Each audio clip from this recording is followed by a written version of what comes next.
Domestic violence का case होते ही पति की जिंदगी या उसके परिवार वालों की जिंदगी खत्म हो जाती है। सच्चाई जान लीजिए क्या होता है।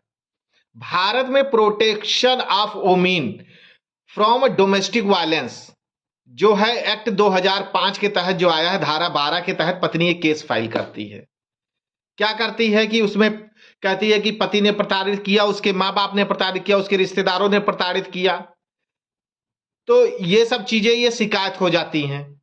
क्या शिकायत दर्ज होने से ही जो चीजें हैं पति जेल चला जाएगा, उसके माँ बाप चले जाएंगे, उसके रिश्तेदार चले जाएंगे?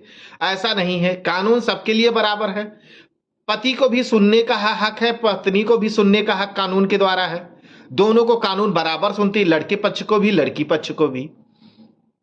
हाँ, उस बीच में क्या है, उस बीच में ये होना चाहिए कि जो लड़का पक्ष है वो अपनी बातों को रखे कोर्ट में। सबूत जो हैं आपके रिगार्डिंग, जैसे मान लीजिए आपका ये हो गया कि आपकी पत्नी का कहीं अफेयर है या कुछ चीजें हैं, WhatsApp chat, social networking site की जो चीजें गतिविधियां हैं या टेलीफोन रिकॉर्डिंग, ऐसा कुछ भी है वो साक्ष्य कोर्ट के समक्ष रखिए कि क्या ऐसी चीजें हैं, कौन कौन से लोग संलिप्त हैं जो आपके बीच में विवाद बढ़ा रहे हैं। ये सब चीजें आप फेवर में रखिए, जो आपके फेवर में रहेगी, जो आपके बचाव के लिए रहेगी।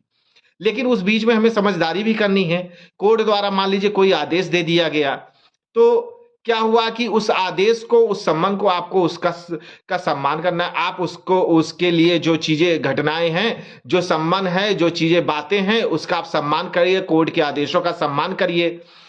यदि आप उसका उल्लंघन करेंगे तो सेक्शन 31 के तहत आपको सजा का प्रावधान भी है।